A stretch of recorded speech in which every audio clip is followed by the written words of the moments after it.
गायत्री ने सपने में भी नहीं सोचा था कि बुढ़ापे में उसे ऐसे दिन देखने पड़ जाएंगे, लेकिन गायत्री ने हिम्मत नहीं हारी। वो शरीर से बूढ़ी जरूर हो गई थी, लेकिन उसका दिल और दिमाग पहले की तरह मजबूत था। देख बुढ़िया, अपना बोरिया बिस्तर उठा और यहाँ से निकल जा। ऐसा मत कर बहू, मैं कहाँ जाऊंगी। बबलू बबलू बेटे, तू बहू को समझाना, तुम दोनों के अलावा मेरा और है ही कौन। चांदनी ठीक ही तो कह रही है। तूने हमारे नाक में दम कर रखा है। न खुद 1 मिनट चैन से बैठती है, न हमें चैन से बैठने देती है। कभी घुटनों के दर्द से कराती है तो कभी जोर जोर से खर्राटे लेकर सोती है। हमारे घर में एक ही तो कमरा है, मैं भी तो इसी कमरे में रहूंगी ना। तभी तो तुझे घर से निकाल रहे हैं। अब यहाँ से चली जा और हमें चैन से जीने दे। बबलू गायत्री का सामान सड़क पर फेंक देता है और घर का दरवाजा बंद कर लेता है। गायत्री अपनी गठरी लेकर वहां से चली जाती है। रास्ते में उसे भोलेनाथ का मंदिर दिखाई पड़ता है। गायत्री मंदिर के सामने हाथ जोड़कर बोलती है, हे भोलेनाथ, अब मैं कहाँ जाऊंगी, आपके सिवा मेरा कोई ठिकाना नहीं है। वो मंदिर की सीढ़ी के नीचे बैठ जाती है। आने जाने वाले लोग गायत्री को देखते हैं और भिखारी समझकर उसे कुछ पैसे दे देते हैं। थोड़ी देर के बाद, बहुत भूख लगी है, ये कुछ पैसे हैं मेरे पास। लोगों ने इतनी तो रहम की कि मुझे पैसे दे दिए। गायत्री पैसों को गिनती है तो वो पूरे 50 रुपए होते हैं। गायत्री इधर उधर देखती है। थोड़ी दूर पर उसे एक बच्चा दिखाई देता है। वो मोमोज बेच रहा होता है। गायत्री उस बच्चे के पास जाती है। बिल्लू, मुझे बहुत भूख लगी है, मुझे मोमोज दे दे। क्या कहा बिल्लू? हाँ, तुझे देखकर मुझे मेरे बेटे बबलू की याद आ गई। वो जब तेरी उम्र का था तो तेरी तरह ही दिखता था। वैसे तेरा नाम क्या है? बूढ़ी अम्मा, तुमने मुझे प्यार से जो कह दिया, आज से वही मेरा नाम है। तुम मुझे बिल्लू ही बुलाना। बिल्लू गायत्री को 1 प्लेट मोमोज देता है। ये लो, मोमोज खाओ। गायत्री मोमोज खाने लगती है। मोमोज खाने के बाद, ये ले बिल्लू, तेरे पैसे। नहीं बूढ़ी अम्मा, मैं तुमसे पैसे नहीं लूंगा। पैसे क्यों नहीं लेगा? तुमने मुझे बेटा कहा है, भला कोई बेटा अपनी अम्मा से पैसे लेता है क्या? बिल्लू की बातों से गायत्री की आंखें नम हो जाती हैं। वो उसे आशीर्वाद देकर वापस मंदिर के पास जाकर बैठ जाती है। शाम हो जाती है। बिल्लू मोमोज बेचकर अपने घर जाने लगता है।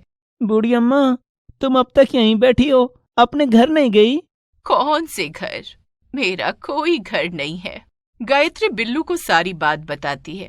बूढ़ी अम्मा, तुम मेरे साथ मेरे घर चलो। मैं भी तुम्हारी तरह इस दुनिया में अकेला हूँ, लेकिन आज से तुम मेरी अम्मा हो और मैं तुम्हारा बेटा। तेरा दिल बहुत बड़ा है रे, तू एक दिन बहुत बड़ा आदमी बनेगा। गायत्री बिल्लू के साथ उसके घर चली जाती है। दोनों साथ मिलकर खाना बनाते हैं और खाकर सो जाते हैं। अब गायत्री रोज बिल्लू के साथ मिलकर मोमोज बनाया करती और दोनों मोमोज बेचा करते। एक दिन, अम्मा, जब से तुमने मोमोज बनाने शुरू किए, मेरे मोमोज पहले से ज्यादा बिकने लगे हैं। हाँ।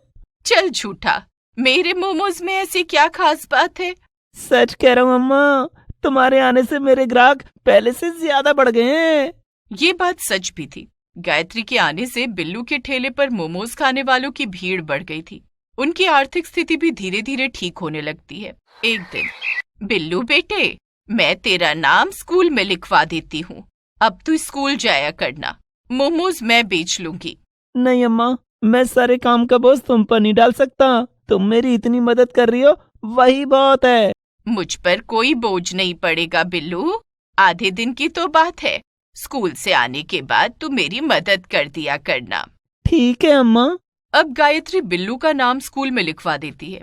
बिल्लू स्कूल जाने लगता है और गायत्री मोमोज बेचती है। धीरे धीरे गायत्री पूरे गांव में सस्ते मोमोज वाली बूढ़ी काकी के नाम से मशहूर होने लगती है। वक्त बीतता जाता है। बिल्लू पढ़ लिख कर शहर में नौकरी पा लेता है। वो शहर से गायत्री को फोन करता है।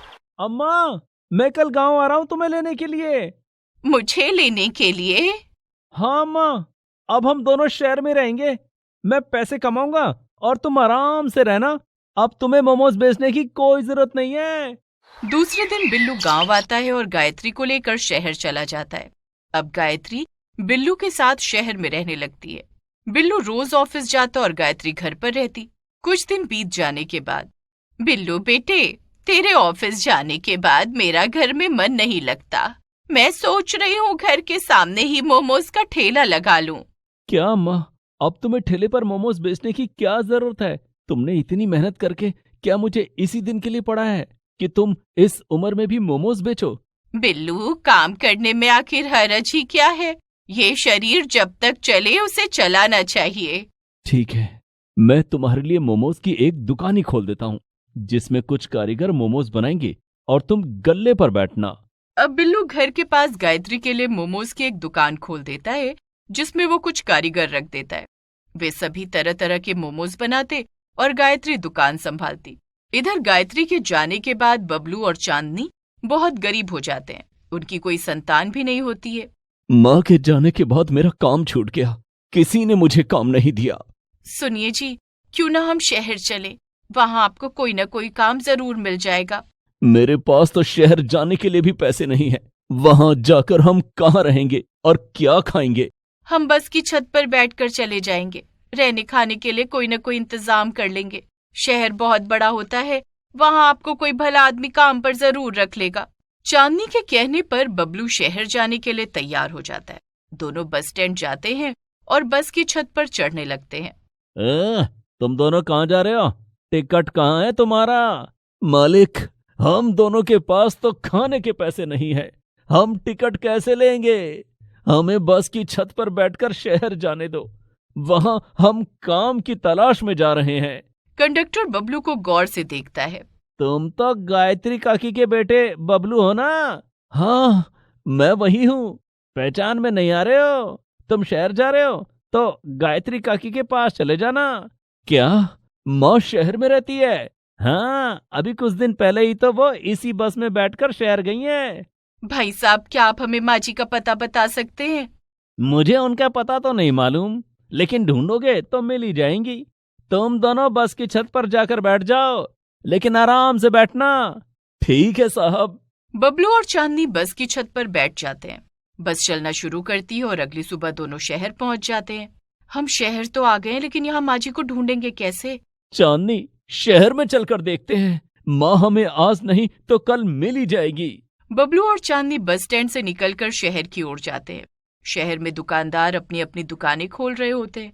बबलू और चांदनी चलते चलते एक ढाबे के पास पहुंचते हैं।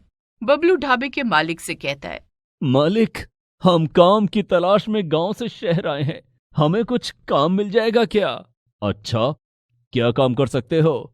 मैं ढाबे की साफ सफाई और बर्तन धोने का काम कर लूंगा। ये मेरी पत्नी चांदनी है, ये खाना बना लेगी। मेरे पास ढाबे की साफ सफाई करने और खाना बनाने के लिए पहले से आदमी है। तुम ग्राहकों को उनके घर तक खाना पहुंचा दिया करना। ठीक है मालिक। इस तरह बबलू को ढाबे पर खाना पहुंचाने का काम मिल जाता है, लेकिन रहने के लिए अब भी उनके पास कोई ठिकाना नहीं था। चांदनी, मैं तो आज काम पर रहूंगा, तुम पास के किसी मंदिर में जाकर वहीं बैठो। ढाबा बंद होने के बाद मैं खाना लेकर आऊंगा। ठीक है। चांदनी ढाबे के पास एक मंदिर में चली जाती है। बबलू, ये ले खाना, और ये ग्राहक के घर का पता है। इस पते पर खाना पहुंचा दे, लेकिन ध्यान रहे खाना 15 मिनट के अंदर पहुंचाना होगा, तभी तुझसे आगे काम करवाऊंगा। ठीक है मालिक। बबलू शहर में नया था, उसे शहर के अलग अलग इलाकों के बारे में कुछ भी पता नहीं था। वो पैदल ही खाना लेकर निकल पड़ता है और आने जाने वाले लोगों से पता पूछता है, लेकिन कोई उसकी मदद नहीं करता। आधा घंटा हो गया, मुझे अभी तक इस घर का पता नहीं मिला। अब मालिक मुझे काम से निकाल देंगे। किसी तरह पता पूछते पूछते वो 1 घंटे में उस ग्राहक के घर पहुंचता है। ग्राहक खाना तो ले लेता है, लेकिन बबलू को उसके पैसे नहीं देता है। मालिक, पैसे तो दे दीजिए। 1 घंटे की देरी से खाना लेकर आए हो, इसके पैसे नहीं मिलेंगे। बबलू बहुत मिन्नतें करता है, लेकिन ग्राहक उसे पैसे नहीं देता है। निराश होकर बबलू ढाबे पर लौट आता है और मालिक को सारी बात बताता है। मालिक गुस्से में आग बबूला होकर बबलू को डांटने लगता है। आते ही मेरा नुकसान करा दिया। मैं तुझे काम पर तो नहीं रखूंगा, लेकिन मुझे मेरे खाने के पैसे चाहिए। बबलू गिड़गिड़ाने लगता है। मालिक, मैं बहुत गरीब हूँ, मैं आपके पैसे कहाँ से लाकर दूंगा? मैं कुछ नहीं जानता, मुझे मेरे पैसे चाहिए। शोर सुनकर गायत्री वहां आती है। दरअसल वो ढाबा गायत्री के मोमोज की दुकान के सामने होता है। गायत्री बबलू को पहचान लेती है। बबलू, तू यहाँ? माँ, मुझे माफ कर दो माँ। देखो, मुझे मेरे कर्मों की सजा मिल गई है। माँ। ऐसा मत बोल बेटे। गायत्री ढाबे के मालिक से कहती है, भाई साहब, आपके कितने पैसे हुए? 300 रुपए। ये लीजिए आपके 300 रुपए। गायत्री बबलू से कहती है, चांदनी बहू कहाँ है? माँ, चांदनी मंदिर में बैठी है। गायत्री और बबलू मंदिर में जाते हैं जहाँ चांदनी बबलू का इंतजार कर रही होती है। माँ जी, हमें माफ कर दीजिए, हमसे बहुत बड़ी गलती हो गई। गायत्री चांदनी और बबलू को गले से लगा लेती है और उन्हें लेकर घर आती है। शाम को जब बिल्लू ऑफिस से घर आता है तो गायत्री उसे बबलू और चांदनी से मिलवाती है। चलो, अच्छा हुआ माँ। अब मैं बबलू भैया को अपने ऑफिस में नौकरी दिलवा दूंगा। क्या मुझे तुम्हारे ऑफिस में नौकरी मिल सकती है बिल्लू?